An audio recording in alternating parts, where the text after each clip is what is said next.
81 times. That's how many times Al Sharpton's name reportedly popped up on a White House guest list. And Swiss America's chairman Craig Smith is wondering why Al Sharpton gets to meet behind closed doors, but business guys like him get locked out.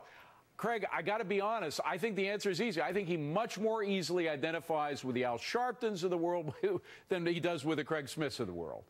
No doubt about that, David. And we know one thing for sure they're not doing is creating jobs, because small businesses create 70% of all the jobs coming out of recessions. You know that.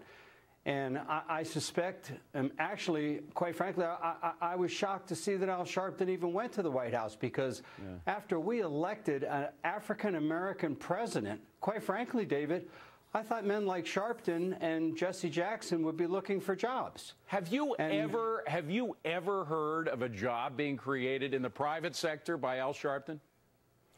Never. Quite to the contrary. I've seen a lot of jobs lost. And David, I know the nation has to be heartbroken when we hear chants like, what do we want? Dead cops. What do we want? When do we want them now? And then to see Al Sharpton totally silent until he has to say something. The same thing with de Blasio. And that's hurting employment in this country. I'm just wondering what they talk about. I mean, 81 times, I can understand once or twice, but 81 times. And then, of course, what's really, in my eyes, reprehensible, because the guy has so many times either flouted the law or actually broken the law, in my mind, and sometimes led to terrible situations in which innocent people have died. Al Sharpton was in the White House when the president was announcing his nomination for the new attorney general. Al Sharpton was sitting in the second row right there in the White House. I mean, he's not a symbol of justice. He's a symbol of a mob. You're right. He's a stain on the memory of Martin Luther King, because Martin Luther King, everything he did was nonviolent.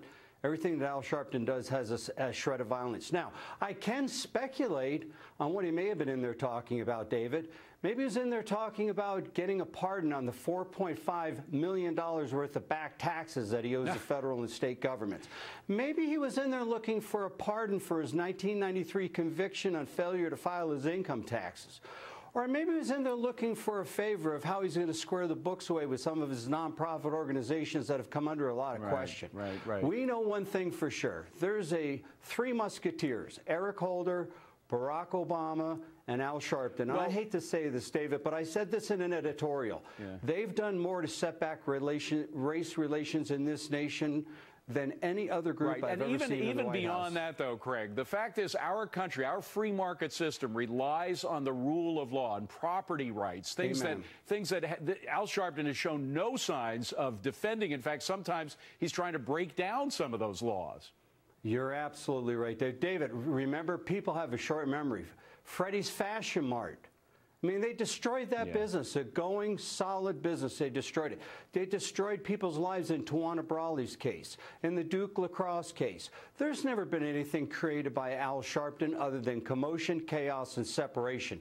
And that's why he should have not been in the White House one time, no less 81 times. Now, Craig, the president has said, he's been asked about this before. First of all, he said, I have invited people from the private sector in the White House, which is true. A lot of them, by the way, are these insiders, you know, the heads of big multi-billion-dollar international corporations, not so much the small and medium-sized businesses. But then he says, I'm too busy. I'm you know, solving problems of the world. I'm putting an end to wars. But he's spending 81 times with Al Sharpton. I mean, he has time to see the private sector, doesn't he? Yeah, he sure does, David. And look, you know, knowing the business world, that it's very simple how to create jobs. You make a conducive environment for businesses to grow. The president needs to bring confidence to this nation. He needs to bring stability. We need to know where we are on foreign and domestic policies, instead of just kind of shooting from the hip as this president does.